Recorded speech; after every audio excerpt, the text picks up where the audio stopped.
अगर इसको कंपेयर करेंगे तो नेपाल के रुद्राक्ष के अंदर डीप में पूरी धारी होती है। इसके ऊपर ऊपर खाली सरफेस पे लाइन दिखती है। आपको इशारे से काउंट करना होता है कि कितना फेस बना हुआ है। अगर ये 5 फेस 5 लाइन बनी हुई, इसका मतलब पंचमुखी। ओम नमः शिवाय, हर हर महादेव। मैं Moti Singh Rajpurohit, founder of Kheteshwar Rudraksh astrology, Prahlad Nagar, Ahmedabad से आप सभी दर्शकों का हार्दिक स्वागत करते हैं हमारे YouTube चैनल के अंदर। दर्शकों मित्रों, आज रुद्राक्ष के विषय में एक अनदर वीडियो लेके आए हैं। रुद्राक्ष की मालाएं। रुद्राक्ष की मालाएं कौन सी, किस तरह की होती हैं, कौन सी मालाओं का उपयोग करना चाहिए, जप माला कैसी होती है, वेयर करने के लिए सबसे उत्तम माला कौन सी मानी जाती है, और किस तरह की माला आती है और उनका ओरिजिन वो कहाँ की होती है। बहुत सारा कन्फ्यूज़न है लोगों में कि ये रुद्राक्ष नेपाल का होता है, ये इंडोनेशिया का होता है। एक्चुअल में क्या होता है कि जो नेपाल की मालाएं होती है वो बड़ी साइज़ की होती है, इंडोनेशिया की होती है वो स्मॉलर साइज़ की होती है। लेकिन स्मॉलर साइज़ नेपाल में नहीं प्राप्त होता है, तो वो स्मॉलर साइज़ को कुछ लोग नेपाल का बोल के भी लोगों को प्रोवाइड कर देते हैं। तो ये मिथ्या होती है, लोगों के मन में वहम होता है कि एक्चुअल में कौन सा रुद्राक्ष कहाँ का है। तो आज उसी विषय को ध्यान में रखते हुए आज का हम वीडियो बना रहे हैं। आपके सामने डेस्क के ऊपर रुद्राक्ष की मालाएं दिख रही होगी। ये सारी ही यहाँ से लेके यहाँ तक जितनी भी माला है ये सारी इंडोनेशिया की है। उसके बाद ये जो आपको कंठे दिख रहे हैं ये सारे नेपाल के हैं। ये बड़ी साइज के जो कंठे होते हैं ये नेपाल के होते हैं, बट अगर इसको कंपेयर देखेंगे तो काफ़ी छोटी साइज, ये 6 साढ़े 6 mm के आसपास की मालाएं होती है। ये 6.5 है, कुछ 5.5 mm की भी है, कुछ 6 mm की भी है, कुछ 7.5 mm की भी है, 8 mm की भी है। इस तरह से अलग अलग वेरिएशन में आपको रुद्राक्ष की मालाएं मिलेंगी। तो ये जो मालाएं हैं आपको आज पूरी जानकारी देंगे इनके विषय में। ये जो बड़ी मालाएं होती है ये रुद्राक्ष के फ्रूट होते हैं, इसमें से प्राप्त होती है। ये रुद्राक्ष को फ्रूट है, इसको जब पीलिंग करते हैं तो इसके अंदर से ये रुद्राक्ष इस तरह का निकलता है। ये नेपाल का रुद्राक्ष होता है, और ये जो छोटी साइज में है ये इंडोनेशिया का। अगर दोनों में मैं डिफरेंस कहूँ, आज मैं इंडोनेशिया और नेपाल की माला को दोनों को कंपेयर करके आपको बताता हूँ इसमें और इसमें कितना डिफरेंस होता है। तो मैं यहाँ पे एक अच्छी सी एक माला आपको सेलेक्ट करके बताता हूँ इसके अंदर, कि जैसे कि ये रुद्राक्ष की माला मैंने उठाई, ठीक है।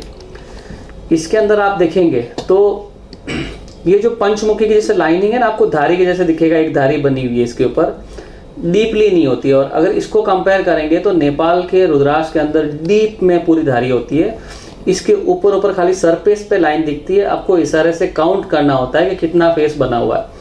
अगर ये 5 फेस 5 लाइन बनी हुई, इसका मतलब पंचमुखी। मालाएं जितनी भी होती है सारी पंचमुखी होती है। नेपाल का रुद्राक्ष ऑलवेज ये साइज का आता है, बड़ी साइज का। ये हमने फ्रूट में से निकाला है आपको दिखाने के लिए। ये उसके ऊपर फ्रूट के छिलके अभी भी लगे हुए हैं। ये फ्रूट को छीलने के बाद अंदर से रुद्राक्ष प्राप्त होता है। ये जब उसको पीलिंग करते हैं, उसको क्लीन करने के बाद ये इतनी बड़ी साइज मिलता है। इसी तरह से ऐसे छोटे छोटे फ्रूट होते हैं, उसमें से ये इंडोनेशियन मालाएं निकलती है। तो ये रुद्राक्ष के फ्रूट है, आपको बताया था हमने सामने से। और ये मालाएं हैं, ये सारी मालाएं इंडोनेशिया की यहाँ से यहाँ तक, और उसके आगे जो दिख रही हैं वो नेपाल की है। कौन सी माला उपयोग करनी चाहिए? नेपाल की करनी चाहिए, इंडोनेशिया की करनी चाहिए?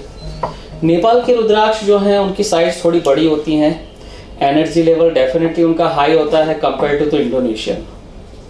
अगर आप जैसे रेगुलर वेयर करना चाहते हैं रुद्राक्ष, और आप छोटी साइज की माला पहनना चाहते हैं कि मुझे ज़्यादा दिखना भी नहीं, मुझे ज़्यादा महसूस भी नहीं, और एक मैं रुद्राक्ष पहनना चाहता हूँ, तो आप इंडोनेशिया की जो ये छोटी साइज की मालाएं हैं ये यूज़ कर सकते हैं।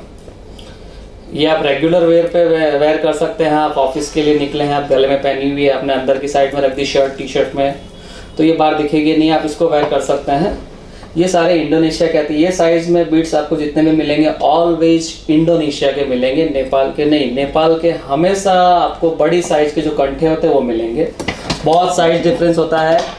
अगर मैं दोनों को कंपेयर करके बताऊं आपको, तो ये नेपाल और इंडोनेशिया में बहुत डिफरेंस होगा साइज का। ये देखिए, ये है नेपाल का, ये है इंडोनेशिया का। इतना साइज डिफरेंस है। इसमें आपको बड़ा mm भी मिलेगा, जैसे ये 8 mm, 7.5 mm और 8.5 mm भी है।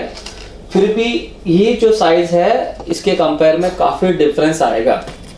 अब रेगुलर बेसिस पे हर कोई इतना बड़ा कंठा पहनना नहीं पसंद करता है, तो आप ये ऐसा कंठा घर पे लेके रख सकते हैं। सुबह अगर आप जैसे पूजा पाठ वगैरह कर रहे हैं 1 से 2 घंटे भी आप इसको धारण करके इसका लाभ ले सकते हैं। और आप रेगुलर बेसिस पे इस तरह की एक माला गले में धारण कर सकते हैं, जो काफ़ी लाइट वेट होती है, छोटी साइज होती है। पहनने में आपको एक धागे की जैसा महसूस होगा, आप कंफर्टेबल भी लगेगा और इसका आप लाभ भी ले सकते हैं। आप अच्छा लाभ लेना चाहते हैं तो इस तरह की माला आप रेगुलर बेसिस पे धारण कर सकते हैं। इस तरह की जैसे स्पेशल ओकेजन, कोई श्रावण मंथ है, आप 1 महीना अगर रेगुलर पहन सकते हो तो बहुत ही अच्छी बात है, इसका काफ़ी अच्छा लाभ ले सकते हैं। ये नेपाल के बीट्स काफ़ी कंपेयर टू दिस काफ़ी मतलब जो पावर का जो लेवल है काफ़ी अच्छा माना जाता है, काफ़ी अच्छा रहता है। तो छोटी साइज में ऑलवेज आपको इंडोनेशिया की मालाएं मिलेंगी, एकदम छोटी साइज है, ये पहनने के लिए सबसे उत्तम है। अगर आप जाप के लिए कोई माला का उपयोग करना चाहते हैं तो इस तरह की एक 7 से 8 mm, ये 7 to 8 mm की माला है। इस तरह की माला आप जाप के लिए यूज कर सकते हैं। उसका सबसे बड़ा रीजन है कि आप जब जाप करते हैं तो बीट्स का एक साइज अगर 7 से 8 mm रहेगा तो आपको जाप करने में काफ़ी इजी रहेगा। आप इस तरह से काउंटिंग कर सकते हैं 1 by 1, छोटे छोटे दाने, और लंबाई में अगर गैप कम रहेगा तो आपको काउंटिंग में भूल भी हो सकती है, 2 से 3 दाने साथ में आएंगे। लेकिन ये क्या एक स्टैंडर्ड साइज है। ये सुमेरो आ गया, माला को आप घुमा दीजिए, इस तरह से 1 by 1 आप चैंटिंग कर सकते हैं। कोई भी मंत्रों का जाप करना चाहते हैं आप कंटिन्यू, जैसे आपका मंत्र कंप्लीट हुआ नेक्स्ट बीट को आप कर सकते हैं। चैंटिंग के लिए 8 mm से लेकर 10 mm की माला सबसे उत्तम मानी गई है।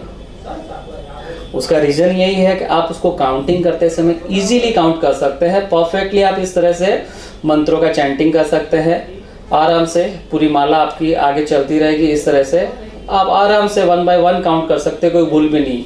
इसी के कंपेयर में अगर मैं छोटी माला कहूँ तो उसमें चांसेस होते हैं कि आप 2 से 3 बीट्स छूट सकते हैं आपसे, या चैंटिंग में ऐसा नहीं है कि आप छोटी माला से जाप नहीं कर सकते, हम कतई नहीं कहते हैं, लेकिन जाप करने के लिए 8 से 10 mm की माला काफ़ी इजी और कंफर्टेबल रहती है। ये 5.5 से लेके 7 mm के बीच की जो माला है पहनने के लिए सबसे उत्तम मानी जाती है, लेंथ के अकॉर्डिंग और साइज के अकॉर्डिंग। साइज छोटी होती है, आप काफ़ी अच्छे तरीके से इसको यूज़ कर सकते हैं, इसको वेयर कर सकते हैं, काफ़ी अच्छा इसका बेनिफिट माना जाता है। अगर मैं कहूँ तो मैंने भी ऐसी एक माला धारण की हुई है, आपको अगर बताऊँ तो यही साइज़ की माला है। ये रेगुलर वेयर में वैसे करता हूँ, वो दूसरा मैं जैसे सिद्ध माला वगैरह भी वेयर करता हूँ बड़ी साइज़ में, और एक स्फटिक का कंठा भी वेयर करता हूँ मैं। तो इस तरह से ये मेरी जो पर्सनल माला मैंने आज आपको आज की वीडियो में दिखाई है। तो पहनने के लिए ये माला काफ़ी अच्छी होती है, देख सकते हैं कंपेयर टू दिस। ये रेगुलर वेयर कर रहा हूँ तो ये ब्लैक हो गई है। जब ये माला भी आप रेगुलर 1 साल 6 महीने रेगुलर वेयर करेंगे तो इस तरह का ये नेचुरल कलर है, इसके ऊपर कोई ऑयलिंग नहीं किया हुआ है, कोई पॉलिशिंग नहीं किया हुआ है, कोई ट्रीटमेंट नहीं किया हुआ है। ये नेचुरल फॉर्म में आपको माला दिखा रहा हूँ। जब इसको आप कुछ समय के बाद रेगुलर वेयर करेंगे तो इस तरह का ये डार्क ब्लैक कलर हो जाएगी। तो इस तरह से आप कोई भी माला का उपयोग कर सकते हैं, और इस तरह से आप अंदर से आराम से रख सकते हैं, आपको काफ़ी कंफर्टेबल रहेगा, आपकी बॉडी के अंदर एक काफ़ी अच्छी एनर्जी फील होगी। तो ये जो मालाएं आज हमने आपको जितनी भी दिखाई हैं ये सारी नेचुरल फॉर्म में है, इसके ऊपर कोई कलर ट्रीटमेंट ट्रीटेड वगैरह कोई प्रोसेस नहीं किया गया है, नेचुरल फॉर्म के अंदर है। कहीं से भी आप रुद्राक्ष की माला लें, आप लाल कलर या कोई भी कलर वाली ना लें, डार्क कलर किया हुआ या डाई में डुबी हुई या ब्लैक कलर की, नेचुरल लाइट कलर आप देखेंगे कि इसके ऊपर कुछ नहीं किया हुआ वो माला प्राप्त करें और उसी का उपयोग करें। अगर 5 से 7 mm के बीच में आप माला ले रहे हैं तो वेयरिंग के लिए सबसे उत्तम मानी जाती है। 8 से 10 mm की माला जाप के लिए सबसे उत्तम मानी जाती है। ये जाप के लिए बहुत ही बेहतरीन माला मानी जाती है, इसका चैंटिंग के लिए काफ़ी अच्छा होता है। हमारे यहाँ पे ये बहुत ही सुंदर सुंदर मालाएं आपको देखने को मिलेगी। सुमेरु के पास जो ये उसके ऊपर जो फुंदा लगा उसको भी हमने बहुत ही अच्छे और सुंदर तरीके से इसको पूरा गठन करवा दिया है, तो आपको ऐसे मतलब वो खुले नहीं या निकले नहीं, इस तरह से एक सुंदर माला दिखे, आप उसको बहुत ही अच्छा वेयर कर सकते हैं। अगर आप रुद्राक्ष लवर हैं, एक अच्छी माला प्राप्त करना चाहते हैं तो डेफिनेटली हमसे कांटेक्ट करके अच्छी माला प्राप्त कर सकते हैं। हमारे यहाँ पे सभी तरह की मालाएं मिल जाएंगी। रुद्राक्ष की माला से दुनिया के सारे मंत्रों की चैंटिंग आप कर सकते हैं। ऐसा बहुत सारे महान जो विशेषज्ञ वगैरह हैं हमारे धर्मशास्त्र के, उन्होंने भी कहा और काफ़ी जगह वर्णन भी किया गया है कि आप कोई भी मंत्र का उच्चारण या जाप करना चाहते हैं तो रुद्राक्ष की माला काफ़ी उत्तम रहती है। बाकी स्पेशल अलग अलग मंत्रों के लिए अलग अलग मालाओं का उपयोग बताया गया है, पर कॉमनली अगर कोई माला है जो सभी मंत्रों और जाप के लिए चैंटिंग के लिए काम आ सकती है वो रुद्राक्ष की माला। तो ऑल इन वन तरीके से आप इस माला का उपयोग करके काफ़ी अच्छा लाभ ले सकते हैं। हमसे माला प्राप्त करने के लिए हमारे YouTube पे डिस्क्रिप्शन में सारी डिटेल दी हुई, एड्रेस दिया हुआ है, हमारी वेबसाइट का लिंक भी है और हमारा व्हाट्सएप नंबर भी मैं आपको प्रोवाइड कर देता हूँ। 8888990399। ये हमारा व्हाट्सएप नंबर है, इस पर आप टेक्स्ट मैसेज कर सकते हैं, कॉल कर सकते हैं। हमारी टीम में जो भी बंदा अवेलेबल होगा आपको डेफिनेटली हेल्प करेगा, और रुद्राक्ष के विषय में जो भी आपको जानकारी चाहिए, जो भी माला चाहिए, हमारे यहाँ से प्रोवाइड की जाएगी। बहुत बहुत धन्यवाद आप सभी दर्शकों का। ओम नमः शिवाय। हर हर